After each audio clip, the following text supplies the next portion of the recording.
नमस्कार, दर्श न्यूज में आप सभी का स्वागत है। बिहार झारखंड से लेकर देश दुनिया की तमाम टॉप खबरों के साथ मैं दिव्यांशु।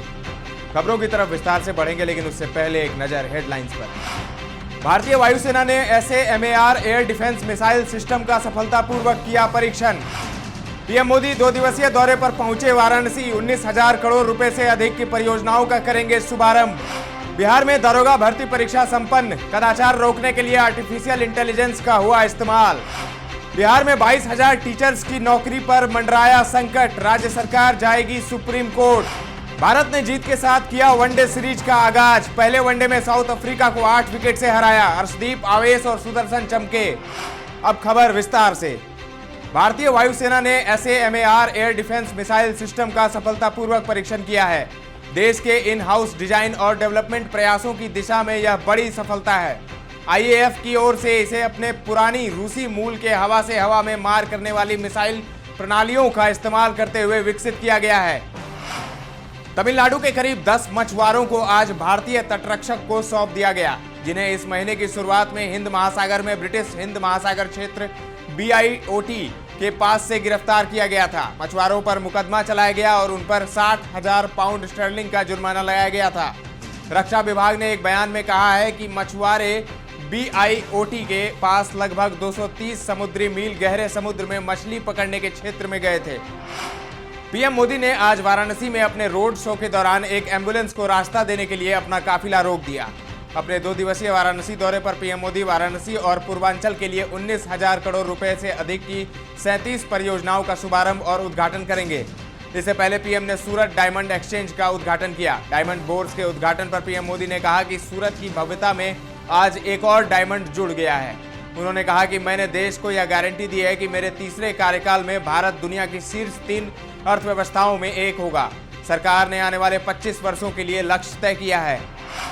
उपराष्ट्रपति जगदीप धनखड़ ने आज लखनऊ के राजाजीपुरम में पूर्व प्रधानमंत्री अटल बिहारी वाजपेयी की स्मृति में आयोजित 2 दिवसीय अटल स्वास्थ्य मेले की शुरुआत की। तेलंगाना के कंबाइंड ग्रेजुएशन परेड में रक्षा मंत्री राजनाथ सिंह ने कहा कि समय के हिसाब से तालमेल बनाने के लिए नवाचार का लाना बेहद आवश्यक है।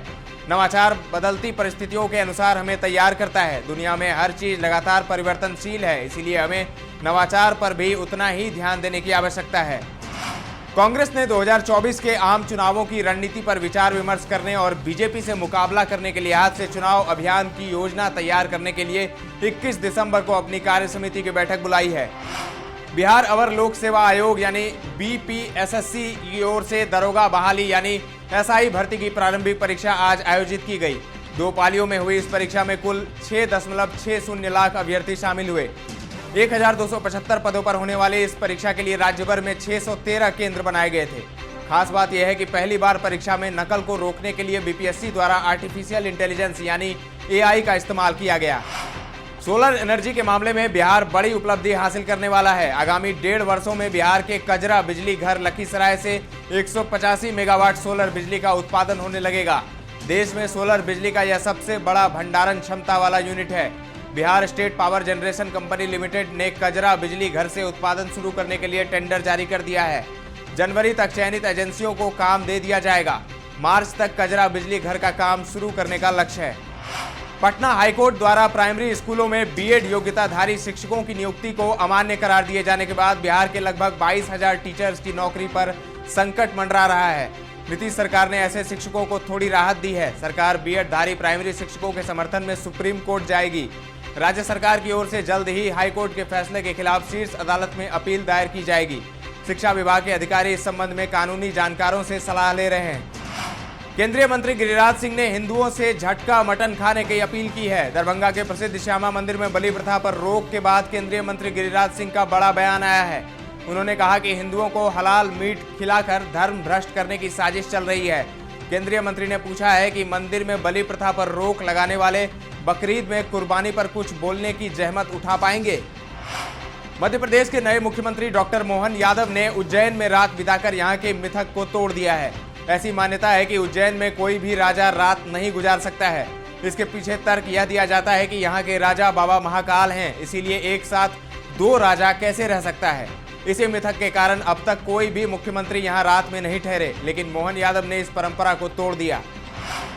मुख्यमंत्री हेमंत सोरेन 29 दिसंबर को अपनी सरकार के 4 साल पूरे होने पर 7,000 युवाओं को सरकारी नौकरी का नियुक्ति पत्र सौंप सकते हैं। सीएम सोरेन ने निर्देश दिया है कि झारखंड राज्य कर्मचारी चयन आयोग यानी जेएसएससी के माध्यम से ली जा चुकी परीक्षाओं का जल्द से जल्द परिणाम जारी करें। जेएसएससी की ओर से इस वर्ष 2023 में 5 परीक्षाएं ली जा चुकी हैं। अब खबर खेल जगत से। भारत ने साउथ अफ्रीका के खिलाफ 3 मैचों की वनडे सीरीज में विजयी शुरुआत की है। भारत ने आज जोहान्सबर्ग के न्यू वांडरर्स स्टेडियम में साउथ अफ्रीका को 8 विकेट से करारी शिकस्त दी। अर्शदीप सिंह और आवेश खान ने पहले वनडे में साउथ अफ्रीका को तबाह किया, जिससे मेजबान टीम 27.3 ओवर में 116 रनों पर सिमट गई। अर्शदीप ने पंजा खोला, उन्होंने 10 ओवर में 37 रन देकर 5 विकेट चटकाए। आवेश ने 8 ओवर में 27 रन खर्च कर 4 शिकार किए। स्पिनर कुलदीप यादव को 1 विकेट मिला। वहीं भारत ने 117 रन का टारगेट 16.4 ओवर में 2 विकेट के नुकसान पर चेज कर लिया। ऋतुराज गायकवाड़ का बल्ला नहीं चला, उन्हें बियान मोल्डर ने चौथे ओवर में आउट किया। डेब्यू मैच में खेल रहे साई सुदर्शन ने नाबाद अर्धशतकीय पारी खेली।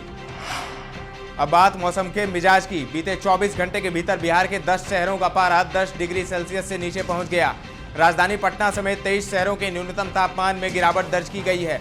मौसम विभाग के पूर्वानुमान के अनुसार अगले 7 दिनों तक लोगों को ठंड से राहत नहीं मिलने वाली है। इसके बाद 24 दिसंबर से ठंड में हल्की कमी आएगी। फिलहाल राज्य में शीतलहर का अलर्ट नहीं जारी हुआ है। दूसरी ओर बिहार के कई शहरों में वायु प्रदूषण चिंताजनक स्तर पर पहुंच गया है। झारखंड में भी मौसम बहुत तेजी से बदल रहा है। कई जिलों में तापमान 10 डिग्री सेल्सियस से भी कम दर्ज किया गया। पारा दिनों दिन लुढ़कते जा रहा है। आने वाले दिनों में ठंड के साथ साथ शीतलहर भी देखने को मिलेगा। मौसम विभाग के एक अधिकारी ने बताया कि झारखंड में पारा के 10 डिग्री सेल्सियस के नीचे चले जाने के कारण लोग ठंड की चपेट में हैं। उन्होंने बताया कि उत्तरी पश्चिमी हवा के चलते तापमान में यह गिरावट आई है। दर्श न्यूज के इस बुलेटिन में फिलहाल इतना ही। ताजा तरीन खबरों के लिए बने रहे दर्श न्यूज के साथ। धन्यवाद।